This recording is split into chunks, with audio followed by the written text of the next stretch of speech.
Pessoal do grupo 3 aí, que o tema 7 já está pronto? Senão, daí eu vou passar para o próximo, daí, para nós não demorar muito daí. Pessoal aí do tema 8, grupo 2, Daniele, Lidiane, Rafael e Denise.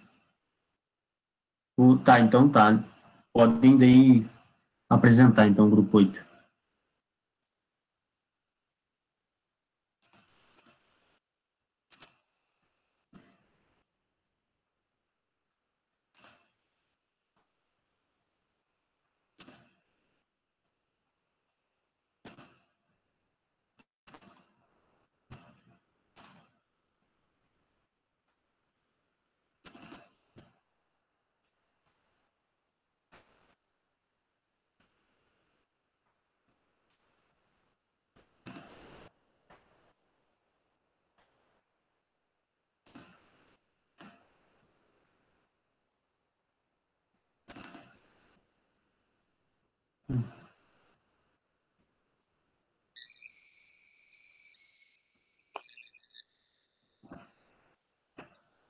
Boa noite a todos. Nós vamos iniciar, então, a nossa apresentação, que é sobre o tema desenvolver sistemas de informação e gerenciar projetos. O nosso grupo, então, é composto por mim, Denise, pela Daniele, Lidiane e o Rafael. Boa noite a todos. Vamos dar sequência aqui no próximo slide sobre abordagens para gerenciar projetos. Só um pouquinho, viu, pessoal? Só para interromper aqui a apresentação. Tem como ficar um pouquinho mais perto do microfone? Tá bem baixinho aqui. Se tiver como chegar um pouquinho mais próximo. Tá me ouvindo agora? Agora sim. Beleza, tá. Obrigado e desculpa aí por te interromper. Certo. Pode passar o slide ali, Dan. A gente vai passar ali agora as abordagens para gerenciar projetos, que tem, além da forma híbrida, que é uma mistura, né, das abordagens tradicional e ágil. Por exemplo, a tradicional, que é uma prática centrada em processos, a ágil já é orientada em produtos e centrada em pessoas. Elas são bem divergentes, assim. Por exemplo, o gerente possui controle total na tradicional, e na ágil o gerente já atua mais como um facilitador. E ela é mais dinâmica, assim, né? A tradicional já é uma mais engessada. E daí a abordagem híbrida, que fala no próximo slide, já é uma mistura dessas duas.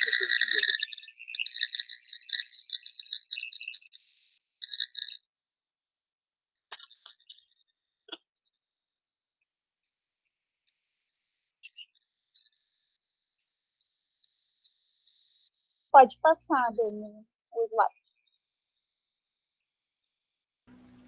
Bom, boa noite, colegas. Meu nome é Lidiane e eu vou falar um pouquinho sobre a prototipagem. O que acontece para a gente entender? Gerenciar projetos, desenvolver um sistema de informação. Da onde acontece isso? Se tem apresentar algum problema, por exemplo, ela não está conseguindo ter um bom controle de estoque ou boas metas em vendas ali, como que a gente diz assim, relatórios não estão sendo claros, eles não estão conseguindo visualizar o que eles precisam atingir. Então, a necessidade de um sistema de informação para poder gerenciar essa estratégia da empresa. Pode ser contratado, terceirizado, ou pode ser, se a empresa mesmo tiver um setor de informática, né, alguém responsável. E a prototipagem é um tipo de abordagem, é um conjunto das tecnologias para fabricar, né, usadas para fabricar esse programa dentro da empresa. Ele vai ser o esboço da tela, ele vai criar os cenários para o usuário. Muitas vezes eles vão até a empresa, eles visitam a empresa e passam a entender o que está acontecendo de problema. Como eu falei, o exemplo do estoque. Então, eles vão passar pelos setores da empresa, vão entender o que o usuário está tendo de dificuldade, qual o problema que ele está enfrentando. Às vezes, a empresa já tem um sistema de informática ali, né, instalado. Então, ele vai, a partir dali, visualizar, entender essa logística e vai montar um sistema com a prototipagem. Uma maneira rápida, sem muitos gastos, que vai ser um modelo, um esboço, para que o usuário consiga visualizar a possível solução do problema dele, tá? Pode passar, Dani. Então, venha ser isso que eu falei um pouquinho. Vai ser a seleção, a aquisição do novo hardware, o desenvolvimento e a programação do software, depois vai vir a parte dos testes, aonde os usuários vão indicar os possíveis problemas, juntamente com o pessoal técnico, né? O treinamento também para os funcionários da empresa para a utilização desse novo sistema, a parte de documentação, às vezes, como a empresa já tem um sistema, vai ter essa parte de conversão de um sistema para outro, migrar de um para o outro, produção e manutenção. Pode passar. E aí vem se trabalhar a gestão da mudança, que vai ser o que eu falei um pouquinho antes, vai ser análise do sistema, às vezes a empresa já tem, o projeto que eles vão estar criando, né? A programação que vai ser feita, depois, quando tem a parte de uma implementação, né? Os testes, a conversão, se tiver que fazer alguma alteração ali, e aí a produção e a manutenção. Pode passar. Dando continuidade no que a Lid trouxe, né? Geralmente, um novo sistema ele é desenvolvido para resolver os problemas da organização. Geralmente, os procedimentos manuais eles acabam sendo ineficientes. Desculpa, só um minuto. Os procedimentos manuais eles acabam sendo ineficientes, ocasionando uma alta taxa de erros. Então, é sempre necessário definir e entender quais são os problemas, desenvolver as soluções alternativas, escolher qual é a melhor solução e implementar essa solução. Então, as soluções são eliminar esses procedimentos manuais e planejar um novo processo que seja mais eficaz. Pode passar. Então, a tecnologia digital, ela vem como um foco no replanejamento, né, e na construção de novos sistemas de informação. Esses novos sistemas de informação, eles são construídos para solucionar os problemas das organizações e dar cada vez mais agilidade e eficiência aos nossos processos. Isso aí.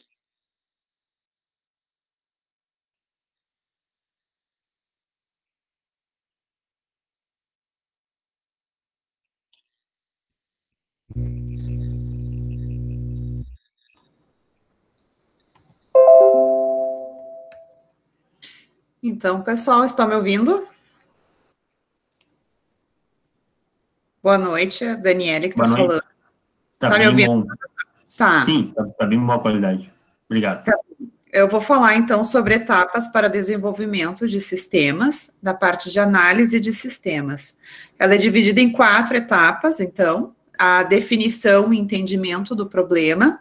Eu gostaria de salientar que aqui nem sempre definir o problema é uma tarefa fácil, né? Pois num primeiro momento ali a gente tem um desafio da organização, que pode ser em função de pessoas, né? Pode ser humano, organizacional ou tecnológico. Isso pode ser por procedimentos manuais ineficientes ou alta taxa de erros, tá? Como segunda etapa, ali, a gente tem o desenvolvimento de soluções alternativas. O que a empresa, a organização vai ter que questionar nessa etapa? Quais soluções alternativas podem atingir esses objetivos e atender esses requisitos de informação? Algumas soluções não necessariamente vão exigir um sistema de informação, mas ajustes da administração, como treinamentos ou refinamento do pessoal. Outras podem exigir alterações no sistema já existente ou ainda um sistema totalmente novo. Sobre a questão ali do item 3, avaliação e escolha de soluções, eu vou falar no próximo slide. E a quarta seria a implementação da solução. Nessa etapa, o projeto de sistema mostra como a solução escolhida deve ser concretizada. É feita uma espécie de planta, um esboço do sistema. Avaliando, então, a escolha de soluções. Vai ser por questões de viabilidade, se as soluções propostas são viáveis, alcançáveis, financeiro, técnico, organizacional, custos e benefícios, vantagens e desvantagens, o valor empresarial dos sistemas e a administração da mudança.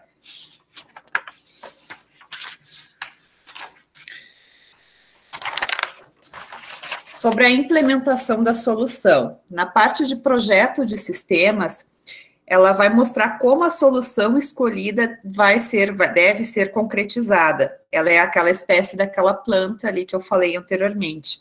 Essa planta nada mais é que todos no caso, o esboço de todos os itens que tem que ser atendidos ali daquele projeto, como senha de acesso, que tipo de relatórios e assim por diante, o que tem que ter nesse sistema para que ele seja, para que seja atendida a solução para a empresa. Nessa etapa também são abordados todos os componentes organizacionais, tecnológicos e humanos. E a finalização da implementação seria a solução, a seleção e aquisição do hardware, que ele pode ser comprado ou alugado. O software ele pode ser programado internamente ou sob medida ou adquirido ainda de uma fonte externa. Desenvolvimento e a programação. Os testes que são realizados exaustivamente para saber se o software atende todos os processos. O treinamento e documentação, que a documentação é a manual. A conversão do sistema antigo para o novo, que ele pode se dar de 3 formas. Paralelo, quando os dois sistemas, o antigo e o novo, operam de forma conjunta, até que o novo esteja seguro, né? Ele pode ser direta, substitui completamente o sistema antigo numa data estabelecida, e ele pode ser por abordagem em fases, que seria por camadas ou módulos, implantando-se por módulos. E a última seria a produção e manutenção, né, que fica também dentro da finalização da implementação, que seria assim que tiver concluído, né, a conversão, o sistema já está em produção. E aí, durante esse estágio, a organização vai verificar se essa solução se ela atende completamente, né, os requisitos, né, se ela precisa de algum ajuste no decorrer da utilização. A minha parte seria isso. Eu fiz aqui algumas complementações da bibliografia. Não sei se algum colega quer falar mais alguma coisa.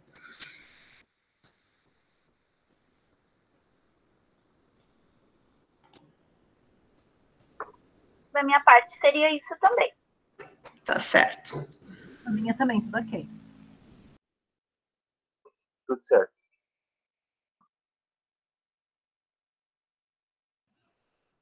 Pessoal, alguém tem uma dúvida?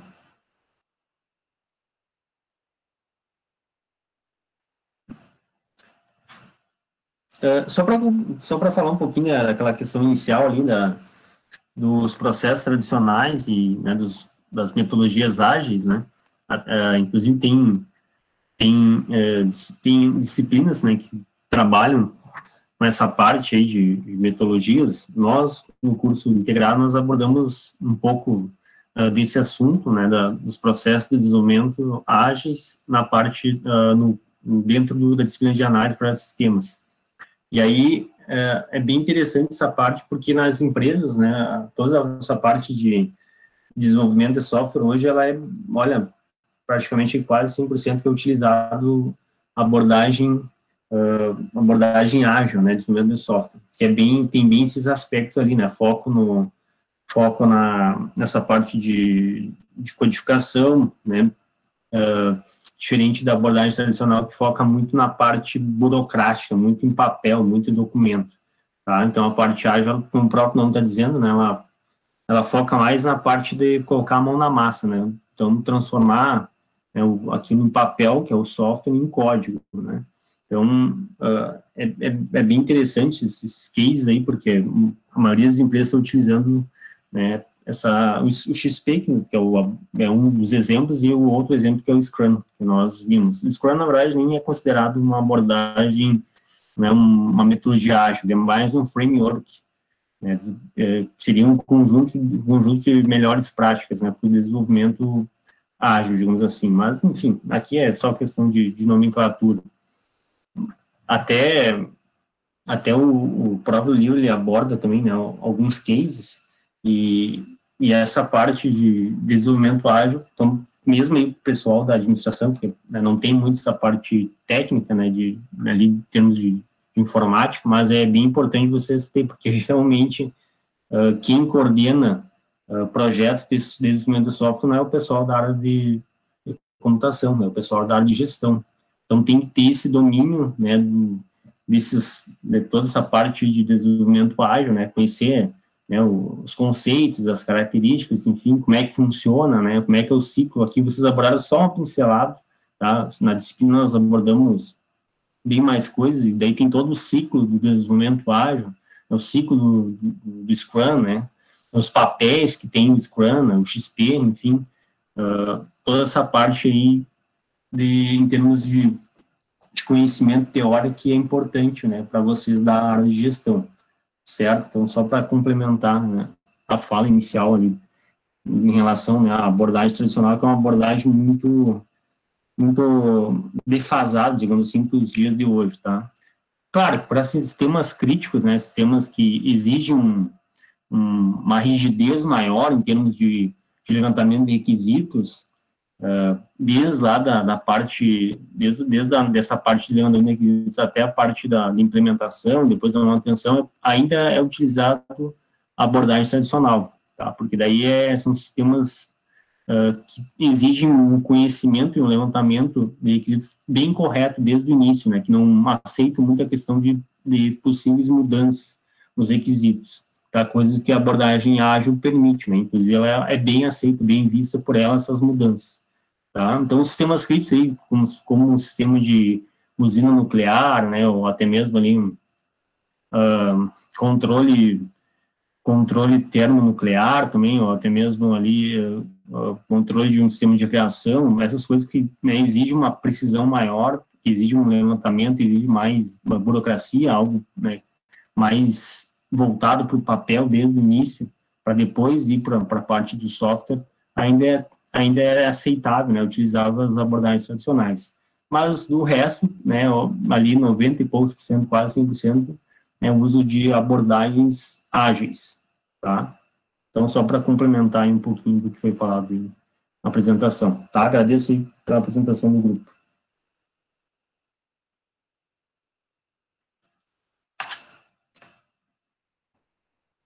Próximo, então, pessoal. Próximo grupo ali, deixa eu ver. Voltar para o tema anterior aqui, para ver se o grupo já está pronto. Aí, o tema 6. O tema 6 está aí? Que é da Mônica. Não, acho que ela vai mandar o vídeo depois. Tá, então, o tema 7, tá? O tema 7 é o grupo 3, né? O Emerson, a Sheila, a Geise, Sidney e a Adriele. Estão prontos, hein?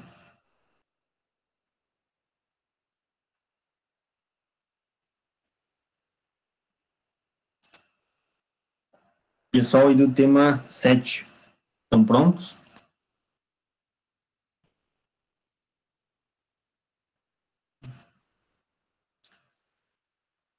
Sim, o 5 já foi no ano passado.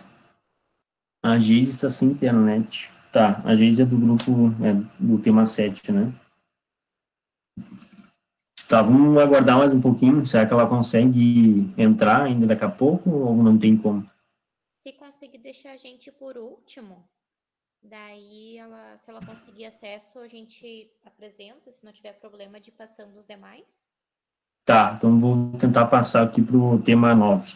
Tá, o tema 9 aqui é o grupo 8. A Paula, a Camila, o Eduardo, o Jefferson e a Sandra.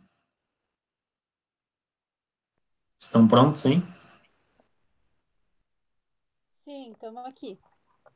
Tá, então daí podem colocar a apresentação e começar em seguida. Quer dizer, a Sandra tá aí, né? Não consigo ver todo mundo no chat. Deixa eu ver aqui. Sim, a Sandra tá. Uhum. Tá, então ela já compartilha. Tá.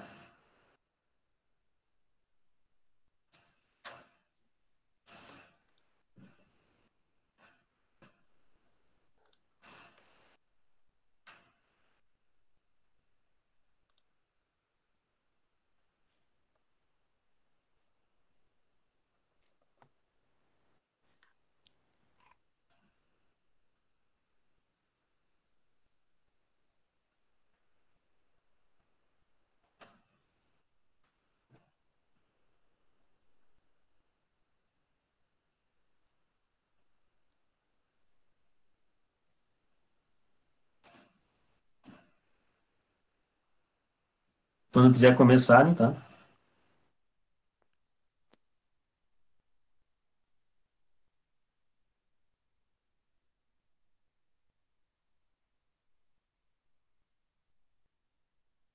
É só para comentar, pessoal, esse conteúdo de segurança, sistemas de informação, também faz parte do nosso conteúdo depois.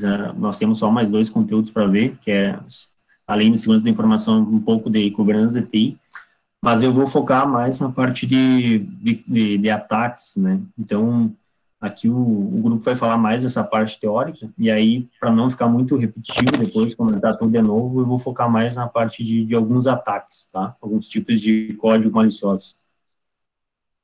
Tá?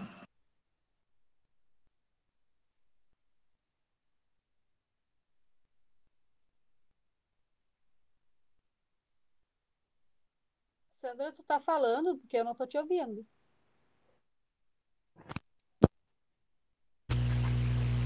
Tá me ouvindo agora? Agora sim. Tá, é que eu tinha botado o meu fone. Só um pouquinho. Tá.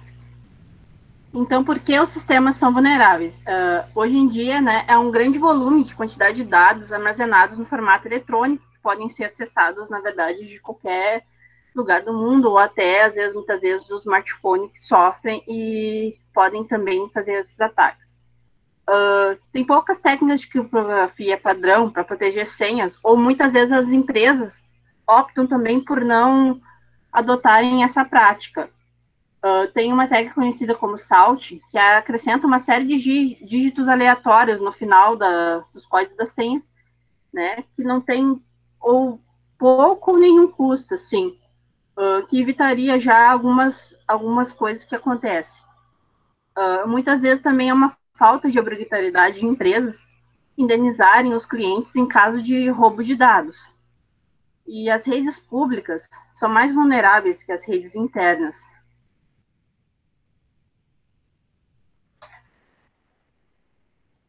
Tá.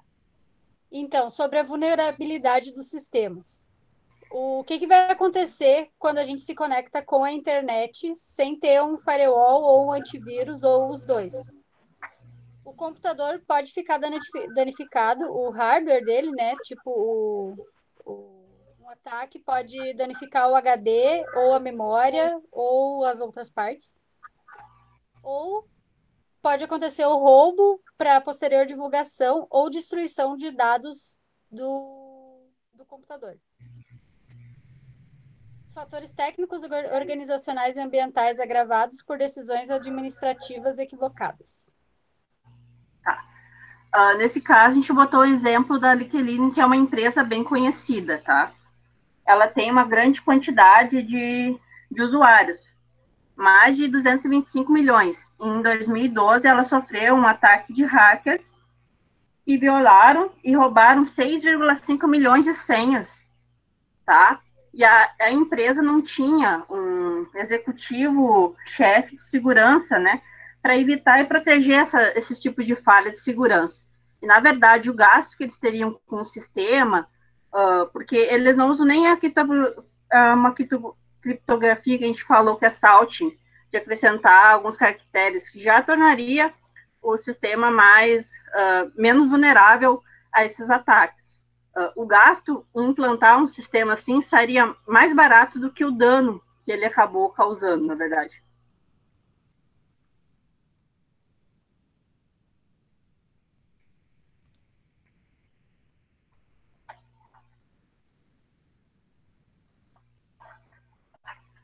Tá. Então, as vulnerabilidades e uso indevido. Usuários, clientes podem causar danos ao introduzir erros ou acessar sistemas sem autorização, ou muitas vezes, né, clicando em alguns links ou baixando alguns softwares que são mal intencionados. Os intrusos deflagram, então, ataques, que pode ser de recusa de serviço ou software mal intencionados. O hard, como a Paula estava falando, né, quebra quando não está configurada apropriadamente ou é danificado por uso impróprio, como foi o caso que a Paula está comentando. Falhas em software são erros de programação, instalação inadequada, alterações não autorizadas. Muitas vezes a gente baixa um software, né, e está mascarando essas alterações, na verdade. Tá. Outra coisa também que pode ocasionar danos são as quedas de energia, né, a enchentes, incêndios ou outros desastres naturais, né, que podem prejudicar o sistema de computador e gerar danos também. E hoje a gente vê a fragilidade do smartphone, né, que os invasores podem acessar as redes, como eu já disse, corporativas internas, por meio desses dispositivos. Na verdade, hoje, no smartphone, você pode fazer praticamente qualquer ataque, né, e receber ataque também. E já tem também hackers especializados em realizar também esse tipo de ataque em smartphones.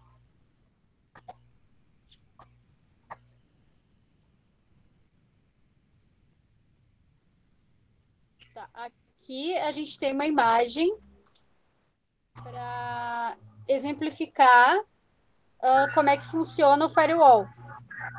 Ele vai fazer uma parede na frente dos ataques externos à tua máquina. Aqui, ó, pode ver na figura ali a barrinha laranja, está exatamente do que vem de fora para o que está dentro da empresa. E que usar o antivírus e o firewall é o ideal para a segurança de uma empresa. Pode passar, Sandro. As prioridades de uma empresa para sistemas de informação é segurança e controle. Para a segurança, as políticas, procedimentos e medidas técnicas usadas são para impedir o acesso não autorizado, que é o caso das senhas que se coloca para ninguém vir de fora para ninguém de fora ter acesso livre ao sistema da empresa.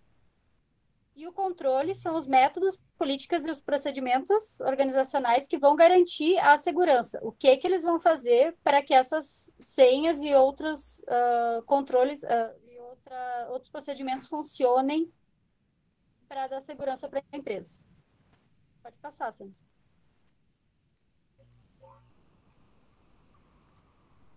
Aqui a gente tem uma outra imagem, que é o que cada...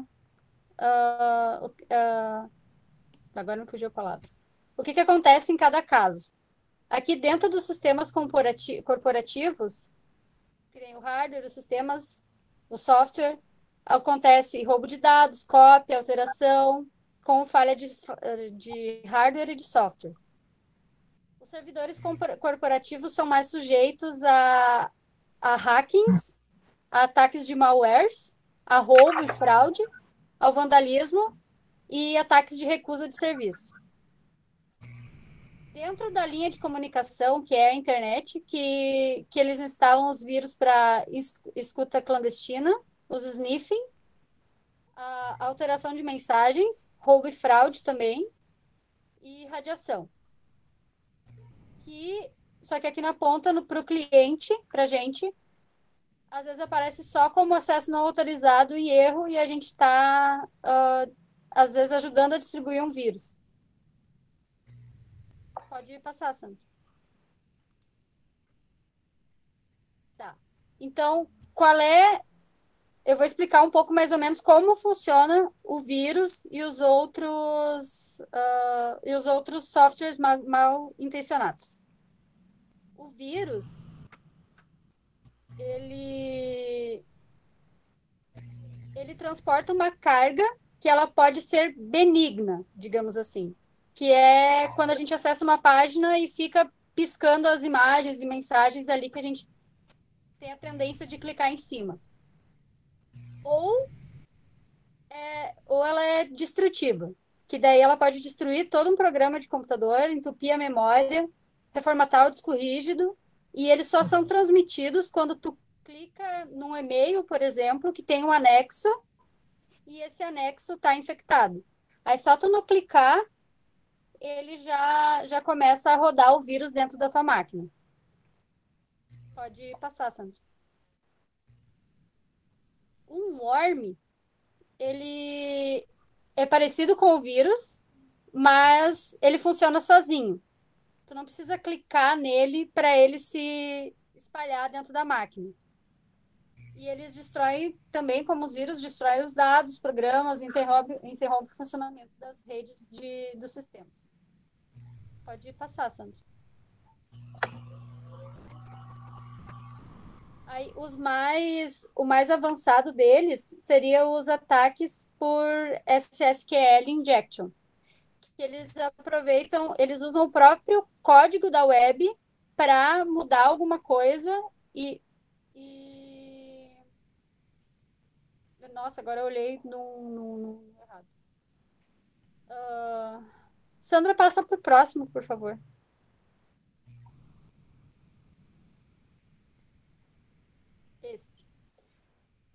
Os ataques por SQL injection, eles vão mudar o código da internet para instalar os programas maliciosos, que vão registrar as teclas que tu usa quando tu digita a tua senha na conta do banco, por exemplo, para poder roubar dados e depois, posteriormente, talvez divulgar. Isso.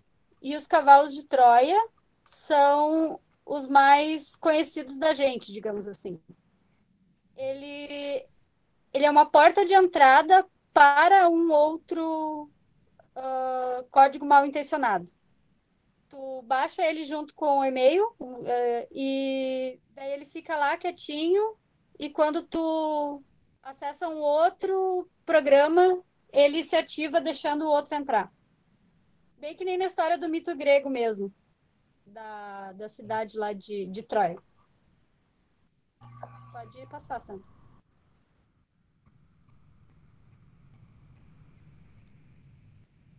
Os spywares são softwares maliciosos que se instalam no computador para monitorar aquilo que tá sendo feito no computador, que nem acessar a tua webcam, por exemplo.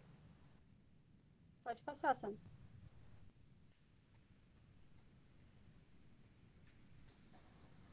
Boa noite, eu vou falar um pouco sobre hackers e crimes de informática, tá? Hacker é o indivíduo que pretende obter acesso não autorizado em um sistema de computador. E o cracker é um hacker com intenções criminosas. A atividade de hacker, ela gira em torno de interrupção, alteração, destruição de sites ou sistemas de informação, tá? Pode passar, Sandra. Então, eu falo sobre spoofing e sniffer. O spoofing, ele é uma prática do hacker, tá? Que é um disfarce, uma tática de redirecionamento para um site falso. Ele utiliza, então, de meios para direcionar o usuário de um site ou de um sistema de informação a outro extremamente semelhante. Assim, ele consegue roubar informações de cliente e roubar do site. E o sniffer é um frejador, né, um programa espião que monitora informações transmitidas por uma rede. Ou seja, ele monitora ele pode ser utilizado tanto de maneira boa, né? A empresa pode empregar esse programa e utilizar para monitorar a rede dela e então encontrar atividades maliciosas, né? E também um hacker pode utilizar isso para ter acesso a informações daquela rede, como obter acesso a e-mails e, enfim, informações privilegiadas. Pode passar para mim, Sandra. O ataque DOS, que é o ataque de recusa de serviço, ele é utilizado, né, por hackers, é feito por hackers para sobrecarregar um servidor. Então, eles utilizam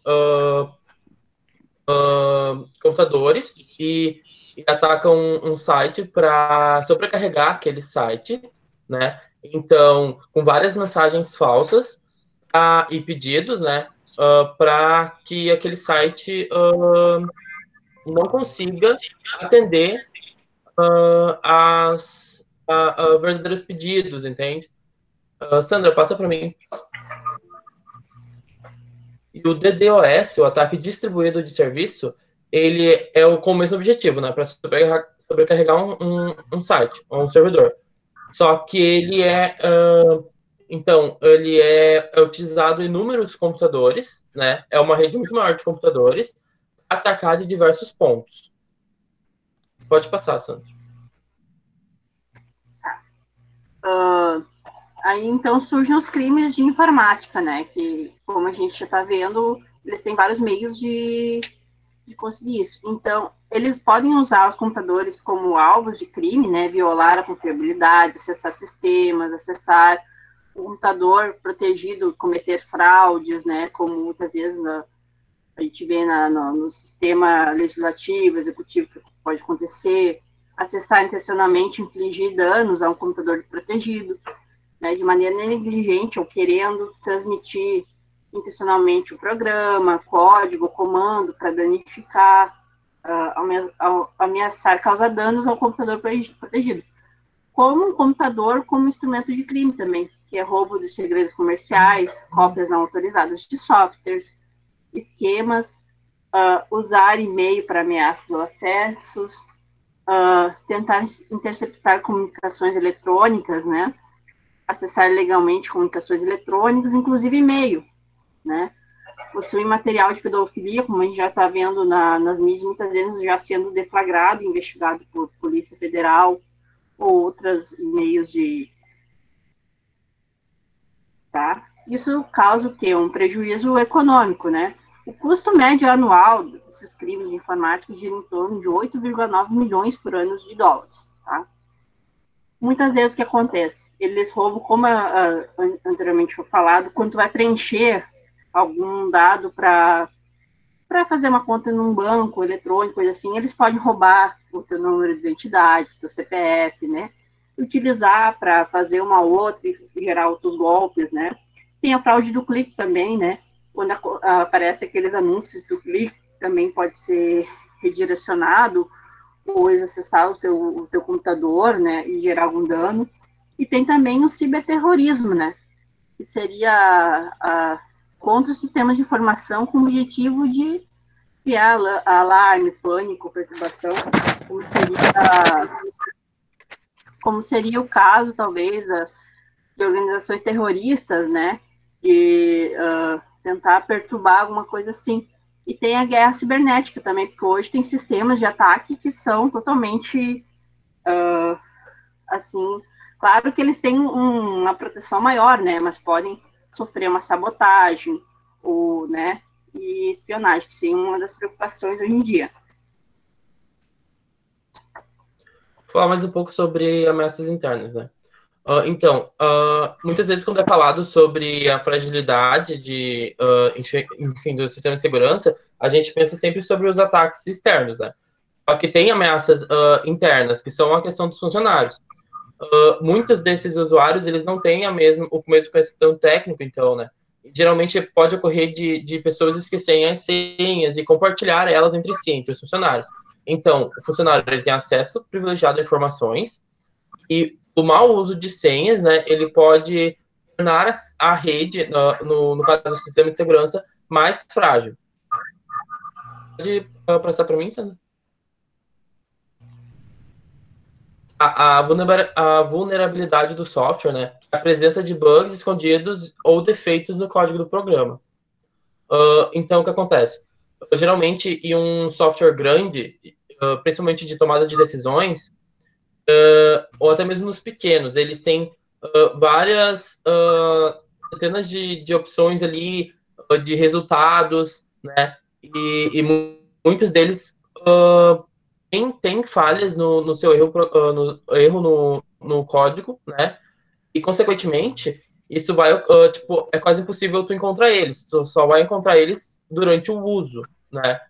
E, então, é pego e feito novos softwares, né? Que são remendos, que são chamados de patches, para consertar e colocar no lugar lá para substituir aquela parte do código que está com mau funcionamento. Pode passar para mim, Sam.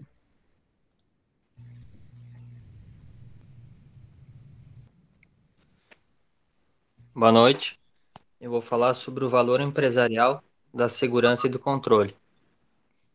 Muitas empresas relutam em investir em segurança, mas a proteção das informações e seus dados é de suma importância para a empresa. Cada vez mais as empresas estão sendo pressionadas a investir em segurança. Se informações importantes forem perdidas ou hackeadas, podem causar um prejuízo incalculável, tanto para a empresa quanto para seus clientes. Informações vitais como os registros médicos, desempenho profissional, ativos financeiros, estratégias de marketing, planos de desenvolvimento são alguns exemplos. Pode passar para mim, Sam. Requisitos legais e regulatórios para gestão de registros eletrônicos. A exposição dessas informações faz com que a empresa possa ser processada por quem sofreu os danos. Foram criadas leis nos Estados Unidos. A lei HIPPA se refere ao setor de serviços de assistência médica, regras e procedimentos quanto à privacidade, segurança médica e transferência de dados entre prestadores de serviços. A lei Sarbanes-Oxley se refere à bolsa de valores, garantia que existem controles internos para governar, criação e documentação da informação do demonstrativo financeiro. Daí tem a lei Greenwich-Brilley, que se refere ao setor de serviços financeiros, que exige instituições financeiras que asseguram a segurança e a confiabilidade dos dados. Daí tem falar sobre a prova eletrônica e perícia forense. As empresas cada vez mais estão pressionadas a investir em segurança. Daí tem a prova eletrônica, e uma das provas eletrônicas são crimes, né? E uma das principais provas é o e-mail, que é mais usado para provar esses crimes. A perícia forense. A perícia forense é quem é que vai investigar o caso, né? Perícia forense computacional, que seriam a coleta de dados, exame, autenticação, recuperação dos dados. A possibilidade de ações legais, como perícia forense computacional e provas eletrônicas, fazem que as empresas não há espaço para erros, fraudes, pois provavelmente serão descobertos.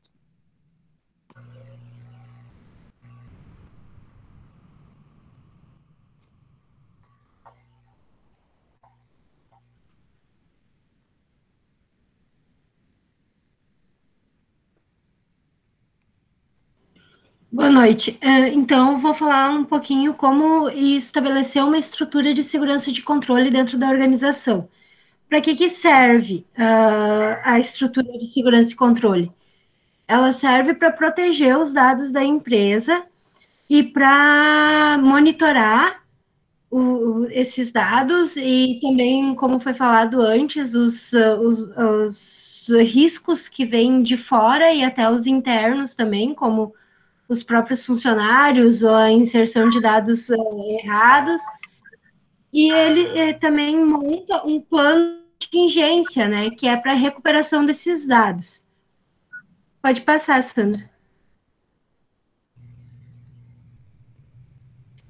Então, os controles de sistema de informações, eles podem ser divididos entre controles gerais e controles de aplicação. Os controles cuidar de toda a estrutura da empresa, né? Ali a gente tem um quadro que fala um pouco do que tem nos nossos sistemas de informação dentro da empresa e a descrição de como se monitora eles, daí. Sandra, pode passar. Já os controles de aplicação, eles são controles específicos para cada operação, tipo a operação do RH lá, que monta as folhas de pagamento dos funcionários.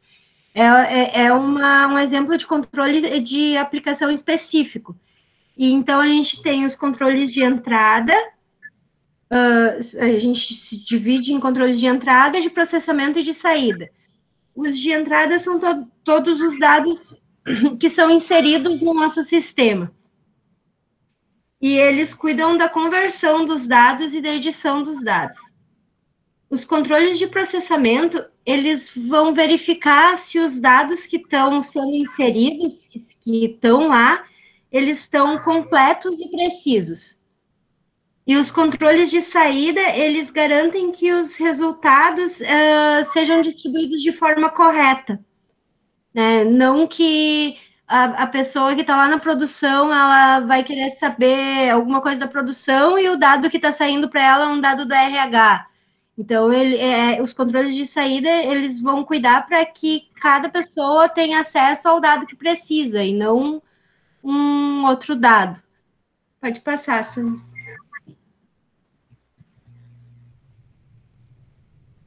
Avaliação de risco. O que é a avaliação de risco?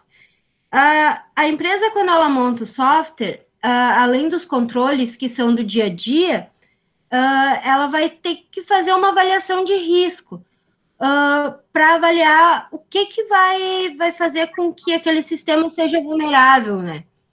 Daí, eles vão minimizar e vão diminuir os possíveis prejuízos. No caso, assim, quando tu vai fazer a avaliação de risco, tu vai pensar em todos os riscos possíveis, que todas as falhas possíveis que o sistema de informação da tua empresa vai ter. Falta de energia, inserção de dados errados, correu um ataque cibernético. Tu vai pensar em todos os riscos que a empresa pode correr. E nesses riscos, tu vai montar uma tabela junto com o profissional da informática, que tem mais por isso, tu vai montar um quadro de ocorrência e de prejuízo. Tu vai mensurar em valores quanto que aquele risco perder dinheiro dentro da empresa. Então, depois que tu faz essa avaliação de risco, tu vai montar... pode passar, Sandra, para o próximo. Tu vai montar políticas de segurança. A avaliação, ela vai avaliar todos os teus riscos e as políticas de segurança, elas vão identificar metas. Elas vão mostrar que procedimentos tu vai ter que ter para a proteção dos dados. A avaliação de risco, ela também vai demonstrar aonde que o TI, que os desenvolvedores de sistema, eles vão ter que medir, colocar os esforços deles, melhorar. No caso, tu não vai gastar muito dinheiro para controlar uma falha que pode ser que aconteça uma vez ao ano e que ela não vai te dar muito prejuízo. Tu tem que controlar uma falha que ela vai ocorrer mais vezes e que o prejuízo é maior. E são essas políticas de segurança que vão identificar essas metas. Olha, tem que fazer isso, a empresa precisa fazer isso para ela atingir esse plano. A gente chama isso, elas...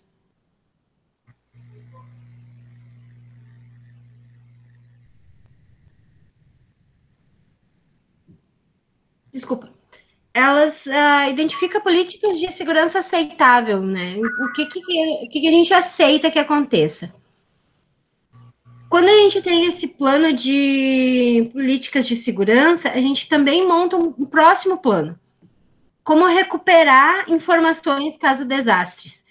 O plano de recuperação de desastre, ele inclui estratégias para restauração e preservação do sistema, tipo backups, mandar os dados em nuvem, se for o caso, guardar em servidores em outro local, dividir as informações em vários servidores. Para isso que vai servir o plano de recuperação de desastres e plano de continuidade de negócios. Para recuperar esses dados caso um desastre aconteça. E a auditoria ela vai servir para apontar aonde que estão os erros, né? Para mostrar aonde que ficam os pontos críticos do sistema. Então, a auditoria ela pode ser interna, com o pessoal do TI fazendo essa auditoria, ou se a empresa achar necessário, pode contratar uma auditoria externa, que são técnicos também, mas não de dentro da empresa, para avaliar o sistema. E a auditoria ela tem que ser feita constantemente. Tu não pode fazer uma auditoria uma vez e não fazer mais, porque a auditoria é o que vai te dar o feedback se o teu sistema de informação ele está seguro, está funcionando bem. É isso, Sandra.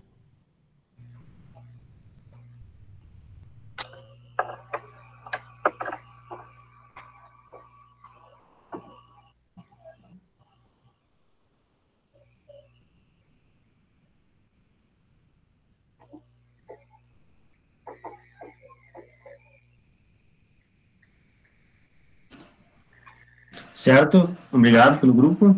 Alguém tem alguma pergunta, pessoal?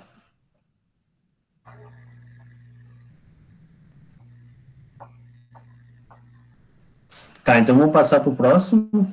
Tá, então, voltar, na verdade, né? Esse é o último tema, né? O tema 9. O tema 7. Grupo 3 aqui, o Emerson, a Sheila, a Geise, o Sidney e a Adriele. A Geise já voltou, conseguiu acessar o nome. O tema 10, tem o tema 10, tem o tema 10, verdade. Tá, o tema 10, grupo 5, né? Karina, Carla, Vanessa, Natália e Janice. Tá, isso aí. Já estão aí?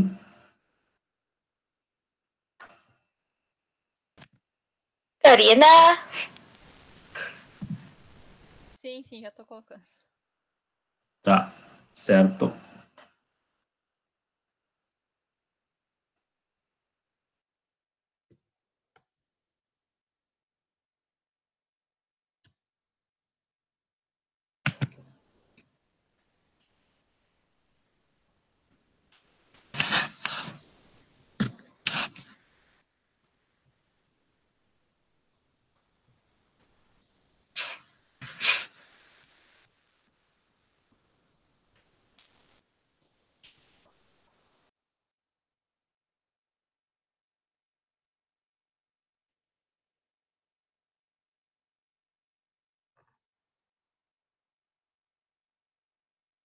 Tá dando para ver? Sim, tá, tudo certo. Tá. O nosso grupo é sobre tecnologias e ferramentas para garantir a segurança dos recursos de informações. Quem vai apresentar sou eu, a Carla, a Janice, a Natália e a Vanessa. Passar para a Carla.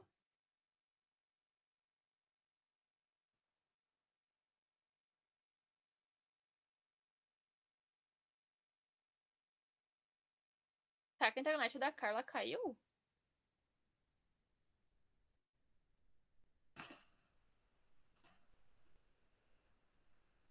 A Carla tá aqui.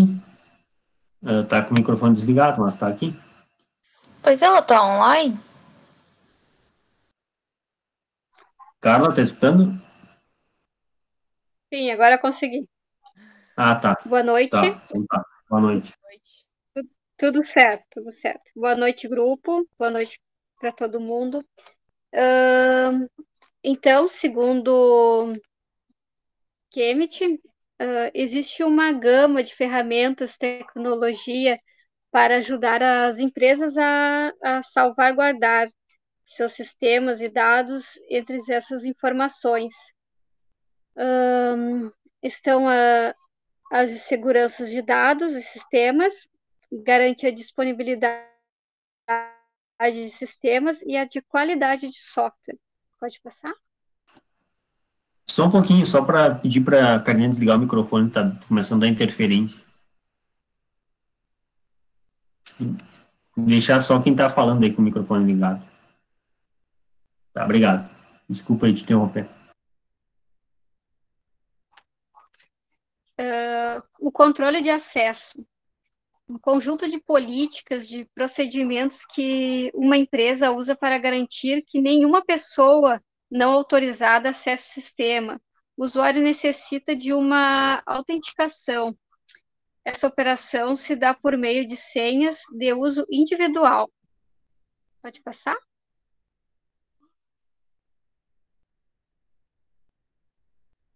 Então, dentre elas, né, tem o token, que é um dispositivo físico muito parecido com o pendrive, também conectado a uma entrada de USB. Serve para identificar o usuário. Smart Cards, um cartão do tamanho de um cartão bancário, com um chip inserido.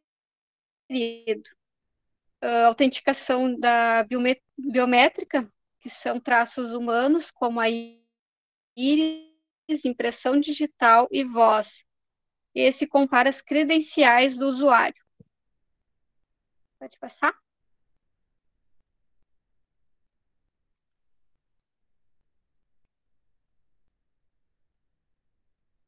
Então, uma cartilha de segurança.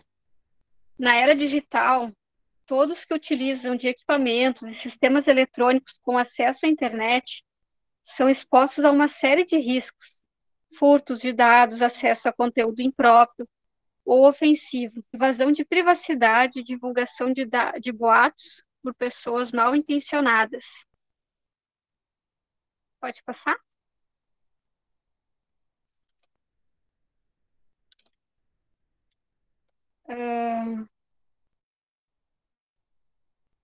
Segundo a ANAC, reuniu algumas dicas e recomendações de boas práticas voltadas à segurança de informação. O código malicioso, o vírus, programa desenvolvido para executar ações danosas em um computador, mídia, e-mail, uma página da web. O usuário no mesmo PC, né, no computador, infectados pode se tornar uma vítima de golpes e até contribuir à disseminação de spam. Pode passar?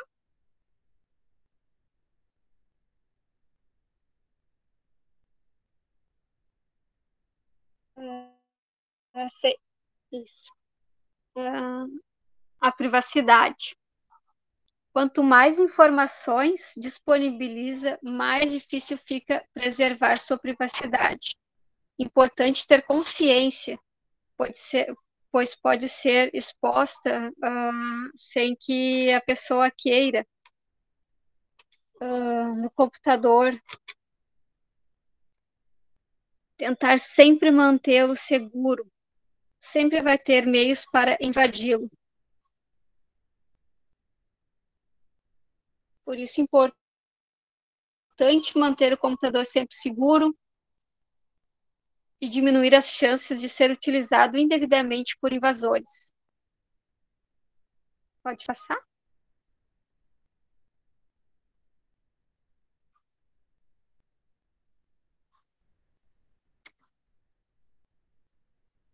Os dispositivos móveis, então, apresentam uma funcionalidade semelhante aos computadores e também são sujeitos a riscos e ameaças.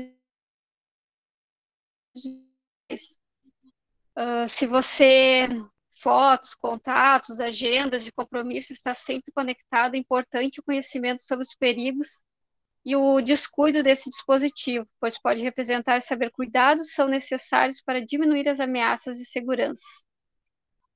As redes sociais, então, cada vez mais usadas no dia a dia, presentes na nossa vida, né, diferenciam-se dos outros meios de comunicação, por sua facilidade, por sua velocidade e seu funcionamento. Pode passar?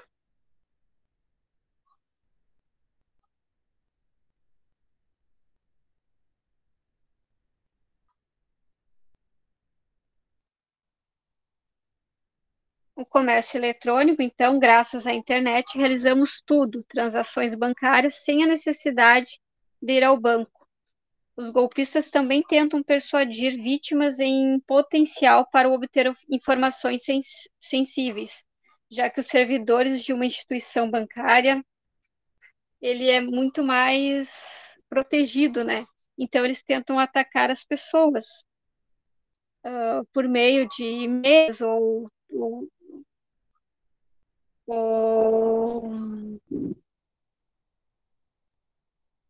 desculpa, me fugiu a palavra.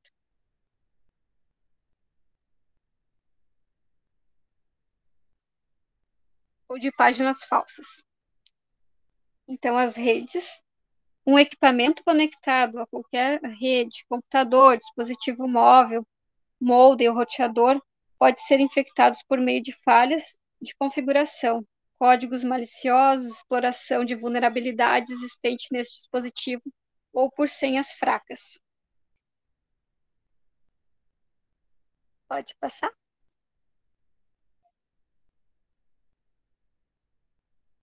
A verificação em 2 etapas ou múltiplo fator de autenticação. O uso de senhas é bastante comum. Uma alternativa é a verificação em 2 etapas, aprovação de logins, normalmente enviado por SMS, e esse código é temporário, apenas para identificar o usuário. Também é feito através do e-mail da pessoa, onde a pessoa é identificada para obter, então, o acesso. Pode passar.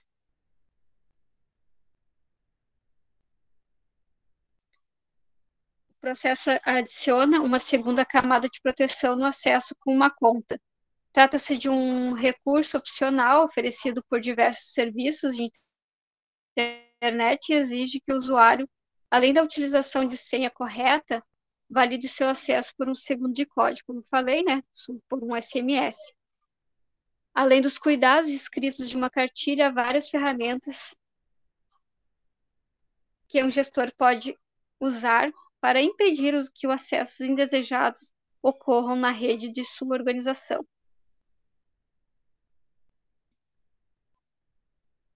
Pode passar.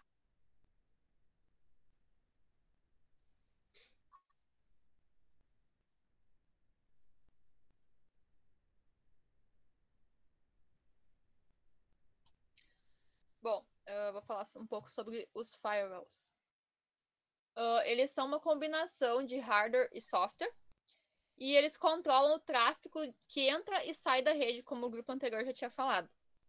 Eles ficam ali examinando as credenciais que cada usuário que vai acessar a rede vai usar.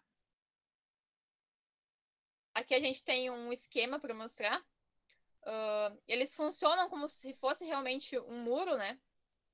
E toda credencial que passar da internet para a rede interna ou da rede interna para a externa vai ser analisado pelo firewall. Existem algumas tecnologias que ela podem agir junto com o firewall para aumentar a segurança. A filtragem de dados, por exemplo, ela não é tão segura, mas ela serve para ajudar, para auxiliar, examinando aqueles campos nos cabeçalhos dos pacotes de dados que ficam transitando de um lado para o outro na rede. existe a inspeção de pacotes de SPI, que é um pouco mais segura, e ela monitora essas informações de vários pacotes e fica montando tabelas.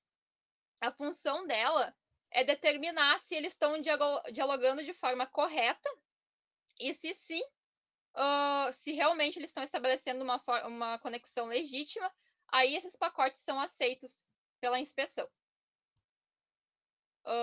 O NET, ele é uma proteção externa e ele vai agir enquanto a filtragem de dados e a inspeção de pacotes está agindo. Ele vai ocultar o endereço de IP desses computadores internos e vai impedir que os snipers fora dos firewalls descubram a informação interna. O sniper ele vai ficar monitorando, ele vai servir tanto para o bem quanto para o mal, porque ele pode ser usado pelos administradores para farejar os pacotes estranhos que vão passar pela rede, tanto pelos crackers, que podem descobrir as informações, tipo as senhas da corporação. E tem a filtragem de aplicação de proxy. E o proxy ele é um representante que vai ficar examinando o conteúdo de aplicação. Ele detém pacotes de dados que se originam fora da organização, ele vai inspecionar, e em seguida ele vai passar um novo proxy para o outro lado do firewall. E ele vai ficar, é o primeiro contato que um usuário externo tem com um usuário interno. E o mesmo ocorre na operação inversa. Às vezes, para melhorar a segurança da corporação, é necessário políticas e procedimentos corporativos fortes, né? Deixar isso bem claro, que o usuário tem total responsabilidade, ele deve ser treinado e conscientizado para uma segurança mais abrangente. Os sistemas de detecção de intrusão. Eles são ferramentas que ficam monitorando de forma contínua os pontos mais vulneráveis da rede.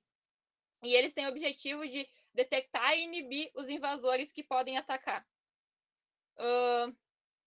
O sistema ele vai encontrar o suspeito e vai emitir um alarme, como a gente pode ver aqui. Vai ter a origem de dados, o sensor vai avaliar e o analisador vai emitir um alarme, seguindo a política de segurança da empresa.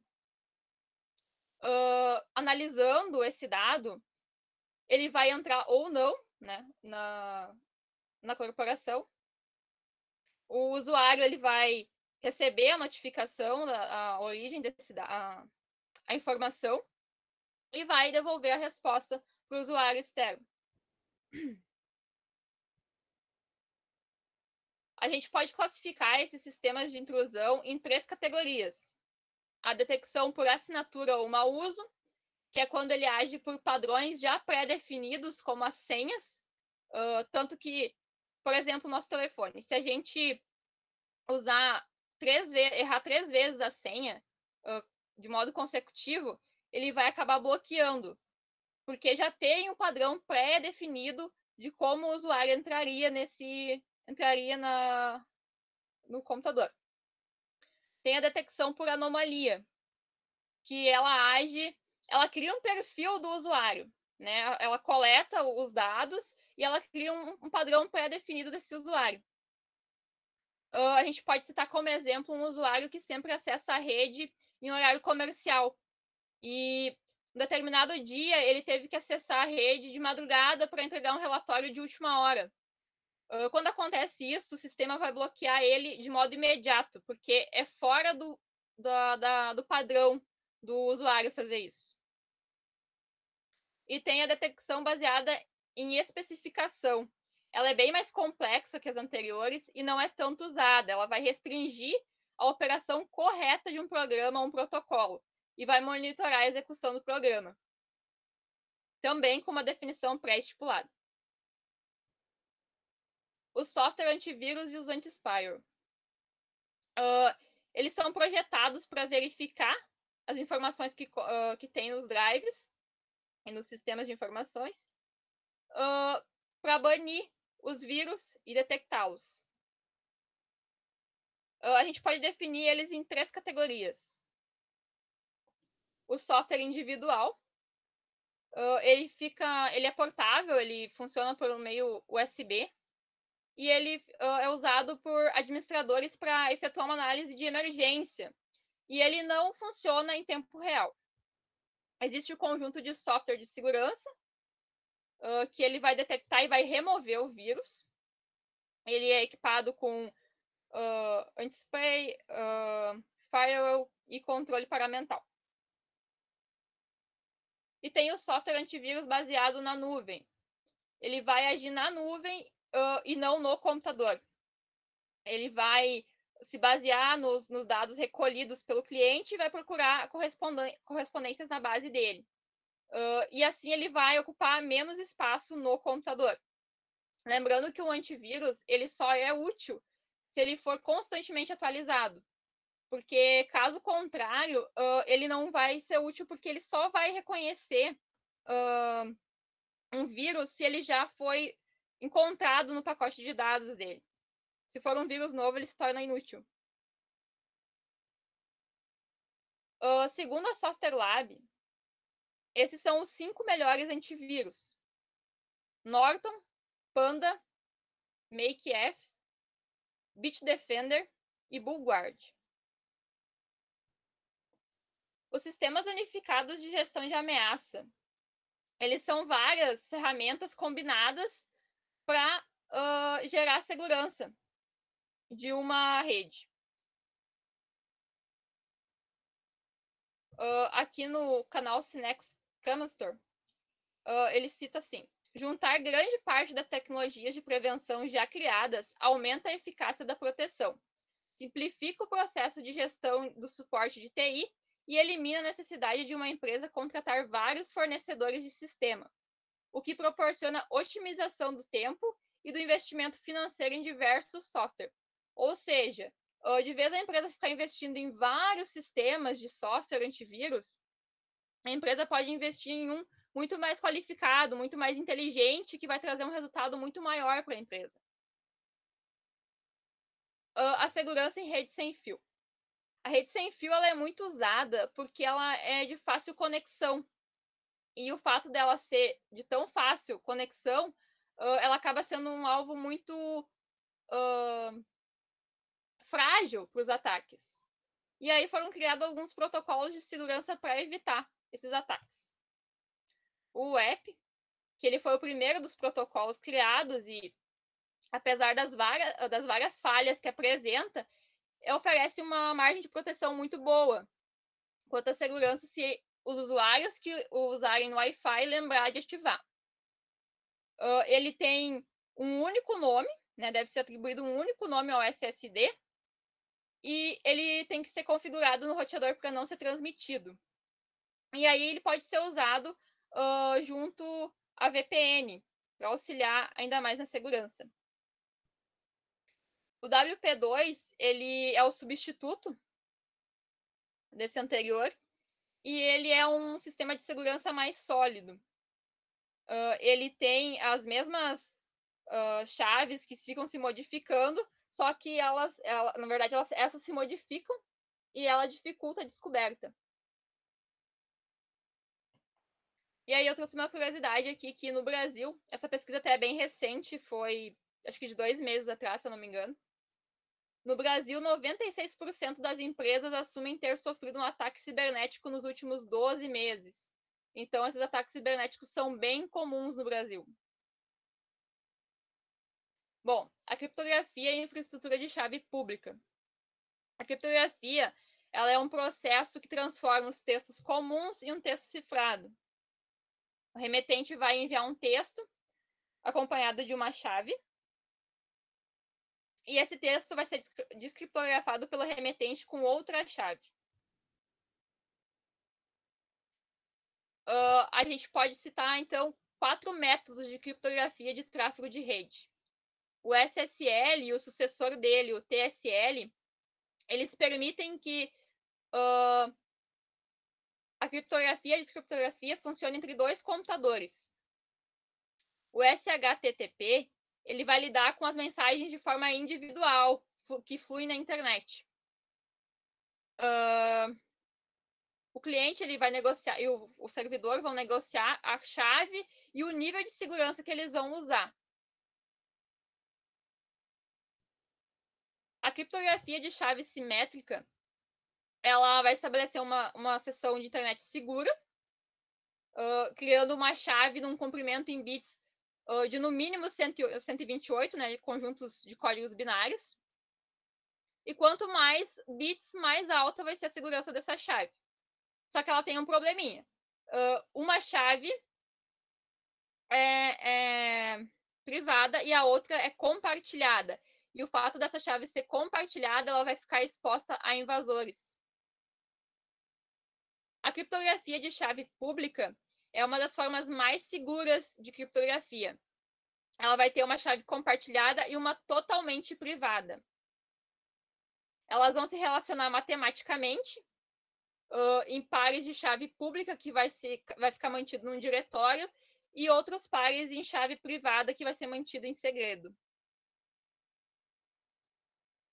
Os certificados digitais, eles são usados para identificar as pessoas e os ativos eletrônicos. E pelo mundo tem diversas autoridades certificadoras espalhadas. Elas verificam a identidade do usuário e eles passam a informação para um servidor. Eu vou passar adiante para mostrar um esquema. Ou seja, o usuário vai pedir o certificado, né? O servidor vai enviar o certificado para ele. Ele vai ver, é ele mesmo, né? Vai identificar, é a pessoa mesmo. Vai enviar a chave pública e aí eles vão compartilhar a mensagem. Um exemplo disso é um usuário de cartão de crédito e um comerciante, né? Que eles são capacitados por esse sistema. Eles vão trocar os dados e os certificados digitais vão ser emitidos por uma terceira parte autorizada e fidedigna. E essa infraestrutura é amplamente utilizada no comércio eletrônico. Bom, a Vanessa vai explicar como assegurar essa disponibilidade do sistema. Vou só desligar. Boa noite, grupo. Boa noite, grupo. Bom, então, como a Karine falou ali, como assegurar a disponibilidade do sistema. No momento atual que estamos vivendo, onde a tecnologia está cada vez mais presente na sociedade, as empresas estão cada vez mais buscando formas e medidas de segurança e sistemas intolerantes a falhas. Porque hoje em dia todas as empresas, tanto instituições financeiras ou organizações, todas elas hoje praticamente têm um sistema operacional, né? As instituições financeiras, inclusive, que utilizam sistemas de transações online, precisam garantir 100% de disponibilidade aos seus clientes e usuários, para que essas transações sejam imediatamente processadas. Isso se refere mais a instituições financeiras, né? Já os sistemas de pode passar, Karine. Já os sistemas de computação tolerante às falhas incluem hardware, software e energia elétrica. Sistemas esses que oferecem um serviço de uso contínuo. Alguns desses sistemas possuem chip de armazenamento em caso de queda de energia elétrica. Automaticamente, então, eles fazem backup e armazenam os dados nos discos extras de memória, para não perder o arquivo, né? No caso em que precise fazer algum conserto ou reparo nos equipamentos, os mesmos podem ser consertados sem que seus arquivos sejam comprometidos ou afetados. A computação de alta disponibilidade é o fator que tenta minimizar o chamado downtime, que significa o período que o sistema não está operante ou offline. A disponibilidade ajuda as empresas a recuperar seus dados rapidamente em caso de pane ou parada inesperada. Ou seja, a intolerância a falhas ajuda a eliminar o tempo de recuperação. No caso de uma pane elétrica, né, numa falta de energia, então, automaticamente, como fala ali acima, o sistema faz backup, arquiva ali para não perder nada, e automaticamente essa disponibilidade que as empresas também estão se adaptando é para recuperar de forma mais rápida. Pode passar, Karine. Esses ambientes de alta disponibilidade hoje em dia são requisitos básicos tanto para empresas quanto para instituições financeiras. As plataformas dessas empresas precisam atender a demanda tanto dos seus clientes quanto dos seus usuários, oferecendo capacidade de processamento escaláveis, ou seja, elevar a produtividade, otimizar o tempo e, sendo assim, ter maior eficiência, armazenamento satisfatório e larga banda. Como não podemos prever incidentes, existem pesquisadores estudando uma forma mais rápida e ampla para que as empresas e instituições estabeleçam seu sistema de forma mais rápida e segura, descobrindo de maneira mais rápida sua falha e a corrigindo. Bom, da minha parte, era isso. Boa noite. Então, eu vou falar um pouco sobre as questões de segurança na computação em nuvem e na plataforma móvel. Hoje em dia, a gente utiliza muito a tecnologia. Então, basicamente, a gente tem a vida grudada em um computador ou um smartphone. Então, os computadores, eles são equipamentos utilizados para muitas tarefas. E uma delas, das principais, é para armazenar alguns dados e arquivos que a gente possivelmente vai acessar novamente. Portanto, existem alguns meios de se armazenar estes arquivos. E o que eu vou comentar aqui é o armazenamento em nuvem. Pode passar. Digamos que esse é um meio saudável para se armazenar os arquivos, pois somente o usuário pode ter acesso a ele, ou então alguma organização que compartilha dados com várias pessoas por esse meio. Então, é mais difícil tu perder arquivos ali dentro do que tu perder os arquivos no HD.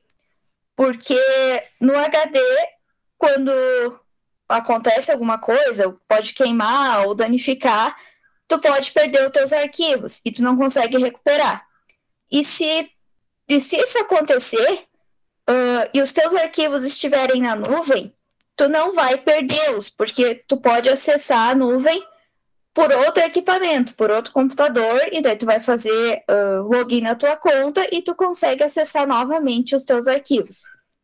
Então, essa nuvem, pode voltar, por favor. Essa nuvem, ela faz parte de algum programa ou navegador. Então, um exemplo é o Google Drive, que é um dos mais utilizados. Pode passar agora. Então, qualquer usuário da nuvem pode modificar as informações e dados que estejam armazenados ali dentro. E ainda assim, eles podem se manter protegidos. Então, conforme cita o laudo, o usuário que utiliza dessa nuvem, ele deve estar informado de como o provedor da nuvem vai armazenar e separar os dados da empresa ou dele, pessoal, e os dados de outros usuários, comprovando que esse é um mecanismo seguro. E também, se caso acontecer alguma coisa com acesso a essa nuvem, se ele vai conseguir recuperar os seus dados sem ter algum problema. Além da utilização dos computadores para armazenagem de dados, é muito comum, como eu disse antes, hoje em dia o uso de smartphones, que acabam, então, sendo parte da vida das pessoas. E muitas vezes é o meio de trabalho delas. Então, com isso também se armazenam muitas informações nesses aparelhos, e eles também vão necessitar de segurança para te poder utilizar. Pode passar. Então, é possível acessar também pelos dispositivos móveis os sistemas corporativos das empresas. Só que para te usar estes aparelhos, tu vai necessitar de um suporte para acessar o sistema sem haver nenhum dano. Porque, conforme o Loudon explica, os smartphones não têm uma segurança tão desenvolvida e podem não proteger integralmente os conteúdos dos usuários. Então, visto que em smartphones é possível ter acessos a muitos aplicativos ou muitos sites que às vezes não vêm seguros, eles podem prejudicar a vida útil do aparelho e também trazer vírus e ameaças que podem afetar os sistemas corporativos e os dados deles que exigem muita segurança. Então, é mais recomendado para sistemas corporativos utilizar um computador do que um smartphone, porque o computador vai ser mais seguro. Pode passar. Então, esses são alguns exemplos de aplicativos que armazenam nuvem de dados. O Google Drive, um dos mais utilizados, o Dropbox, que é bem conhecido também, e o OneDrive, que é parte do pacote Office. Pode passar. Garantia da qualidade de software. Então, para garantir a qualidade do software, dos equipamentos, as empresas podem tomar algumas outras atitudes, além de utilizar antivírus, que podem melhorar o desempenho do software e não ser tão afetadas com problemas. É possível realizar testes e métricas que permitem que os usuários e o próprio sistema identifiquem erros e controlem o desempenho do software. E realizando esse teste, é possível contribuir para a qualidade desse sistema, mantendo estável. Bom, para o teste ser melhor analisado, recomenda-se começar por uma revisão feita por um pequeno grupo que tenha habilidade para medir os objetivos a serem testados e garantir, então, a qualidade desse software e garantir que não venha nenhum problema para ele. Pode passar. Agora a Janice vai finalizar o trabalho.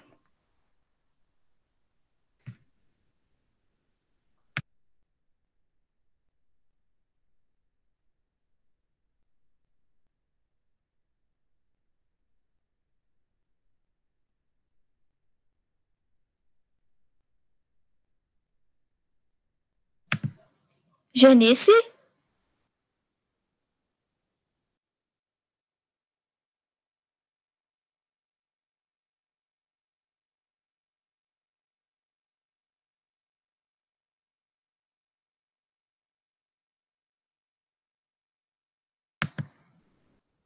Não escuto. Tá sem áudio.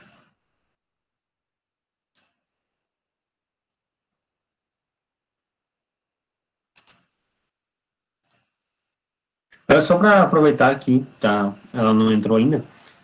Me perguntaram agora sobre a continuação dos trabalhos. Como já é, né, 10 horas, então daí os próximos grupos, né, vai ficar faltando ainda 2 grupos, daí nós continuamos na próxima aula, tá? Dia 10 de novembro, tá? Então, só para avisar para todo mundo.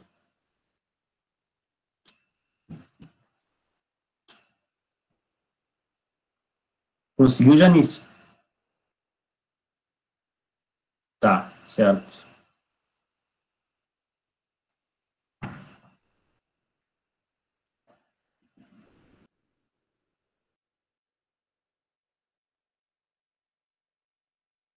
Estão me ouvindo agora? Sim, agora tá bem bom a qualidade. Deixa eu só apagar, diminuir o volume do meu computador.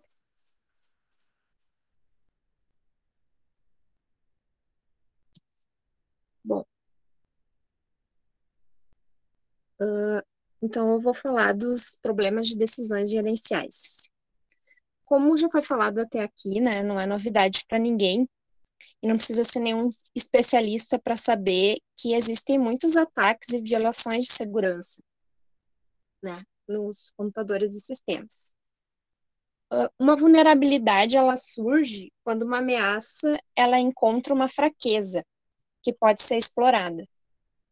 E uma fraqueza é uma falha que ocorre durante a implementação, configuração ou operação de algum desses ativos de controle. Essas fraquezas, elas podem ser criadas intencionalmente até, ou por um descuido e uma falha. Algumas dessas falhas são fáceis de identificar e serem corrigidas, mas algumas requerem algum tempo, esforço e recursos. Pode passar, Crê. A gestão da vulnerabilidade em TI se fixa em 3 metas. A identificação de vulnerabilidade em tempo hábil, né, porque muitas vezes a empresa já pode ter sofrido um ataque, né, então o tempo para detecção dessa vulnerabilidade é muito importante. A avaliação da exposição da organização a uma vulnerabilidade, e a adoção de medidas apropriadas considerando os riscos que a empresa corre, né, adotando tal sistema. O comportamento do usuário, ele determina e define uma série dessas vulnerabilidades, porque às vezes a falta de atenção ou a pressa faz com que o usuário não atualize, não atualize sistemas, criando essas vulnerabilidades, né?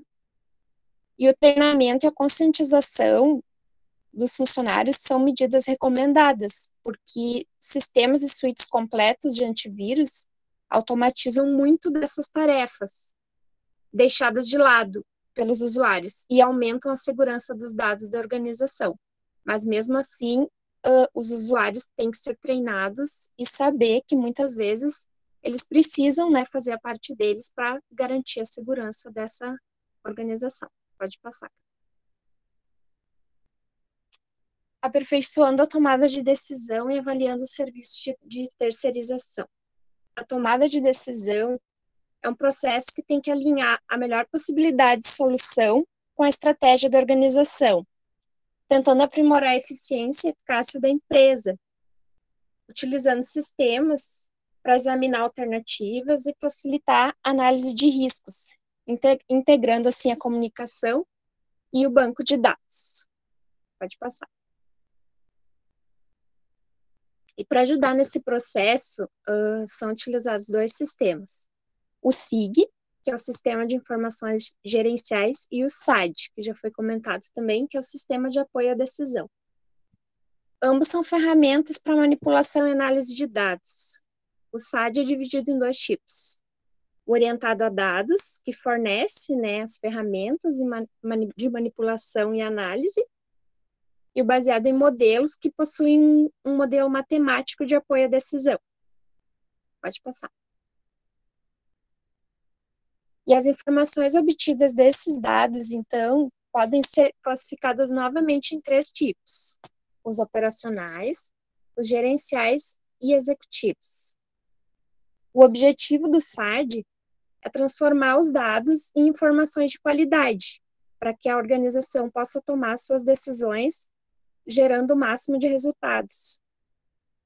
E os dados, por sua vez, são classificados em primário, aquele existente no banco de dados, o secundário, obtido dos dados primários, e o terciário, obtido de dados primários, porém, utilizando também algoritmos sofisticados. Pode passar. Com a evolução da tecnologia, os sistemas ficaram cada vez mais vulneráveis a invasores. E a grande quantidade de dados que uma organização armazena é essencial para a tomada de precauções para proteção. Eles têm que ser protegidos de alguma forma para que eles não acabem vazando, né, às vezes, da organização. A principal atitude das empresas é adquirir e implantar soluções de software e hardware de segurança da informação, visando minimizar esses riscos. Porém, não bastam sistemas de proteção sem monitoramento. Por esse motivo, terceirizar a gestão de segurança é uma opção para as empresas. Uma parceria com uma equipe externa provê profissionais especializados e que conhecem os mais variados desafios na gestão de proteção.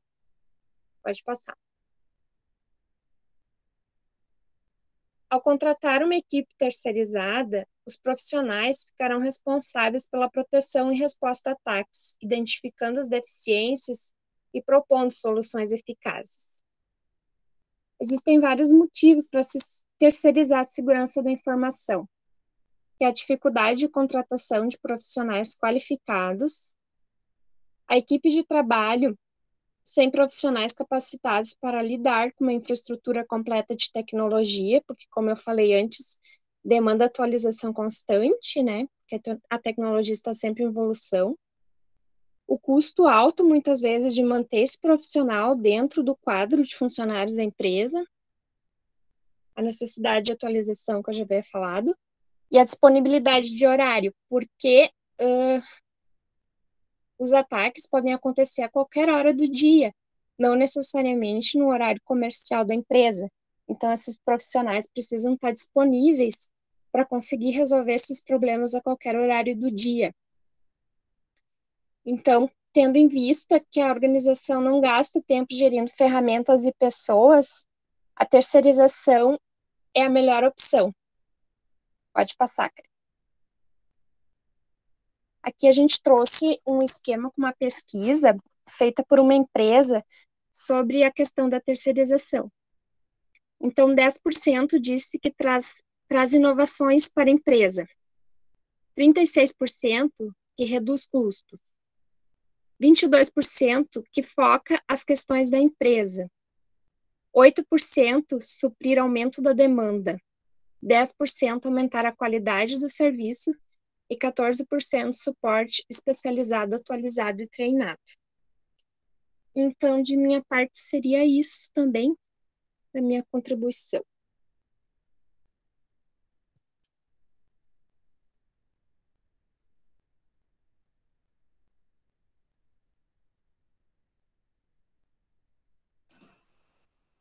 Certo, muito obrigado, tá, pela apresentação do grupo, bem completa, né, colocaram bastante tópicos, né.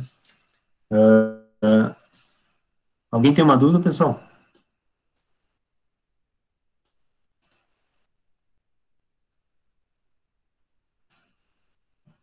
Bom, acho que ninguém tem dúvida, então, para a semana que vem, né, dia 10 de novembro, nós continuamos as apresentações, ainda faltou 2 grupos, né, faltou aqui o tema 7 e o tema 6, né, tá? Um dos grupos acho que vai poder mandar um vídeo, aí falta ainda a apresentação do tema 7, tá? Acho que é melhor nós deixar para a semana que vem, a menos que o grupo queira apresentar hoje. Eu não sei se a Geis conseguiu resolver o problema de acesso à internet.